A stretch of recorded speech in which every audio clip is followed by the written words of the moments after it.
ನೀವು cricket stadium ಒಳಗಿದ್ದೀರಾ, ಬರೀ ಜನರ ಕೂಗಾಟ ಕೇಳಿಸ್ತಿದೆ, ಫ್ಲಡ್ ಲೈಟ್ಸ್ ಕಣ್ಣಿಗೆ ಹೊಡಿತಿದೆ, 70,000 ಜನ ಕಿರ್ಚಾಡ್ತಿದ್ದಾರೆ.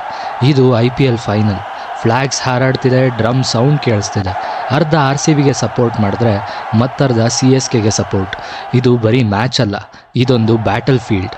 ಆಗ ನೀವು ಅವನ್ನ ನೋಡ್ತೀರಾ, ವಿರಾಟ್ ಕೊಹ್ಲಿ. ಕ್ರೌಡ್ ಜೋರಾಗಿ ಚೇರ್ ಮಾಡ್ತಿದ್ದಾರೆ. ವಿರಾಟ್ನ ಪ್ರತಿ ಹೆಜ್ಜೆನೂ ಇಂಟೆನ್ಸಿಟಿಯಿಂದ ಕೂಡಿದೆ. ಆ ಕಡೆಯಿಂದ ಕೂಲ್ ಆ್ಯಂಡ್ ಕಾಮ್ ಧೋನಿ ಬರ್ತಿದ್ದಾರೆ. ಈ ಥರದ 100 ಮ್ಯಾಚ್ ಅವರು ಆಡಿದ್ದಾರೆ.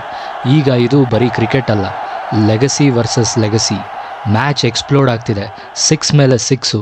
ಕ್ರೌಡ್ ಖುಷಿಯಿಂದ ಕುಣಿತಿದ್ದಾರೆ. RCBಗೆ ಸ್ವಲ್ಪ ರನ್ ಬೇಕಷ್ಟೇ. ಎಲ್ಲ ಕಡೆ ಟೆನ್ಷನ್ನು, ಯಾರೂ ಕೂರ್ತಿಲ್ಲ, ಉಸಿರು ಕೂಡ ಆಡ್ತಿಲ್ಲ. ಕೊನೆ ball, clean shot. Ball fly ಆಗ್ತಿದೆ, ಬೌಂಡ್ರಿ ಹೊರಗಡೆ ಹೋಗಿದೆ. RCB ವಿನ್ ಆಗಿದ್ದಾರೆ. ಸ್ಟೇಡಿಯಂ ಎರಪ್ಟ್ ಆಯಿತು. ಸ್ಟೇಡಿಯಂನಲ್ಲಿ ಕೆಂಪು ಸಮುದ್ರ ತುಂಬಿದೆ. ಜನರು ಹುಚ್ಚರ ಥರ ಕುಣಿತಿದ್ದಾರೆ. ನೀವು ಹಾಗೆ ಖುಷಿಯಿಂದ ನೋಡ್ತಿದ್ದೀರಾ.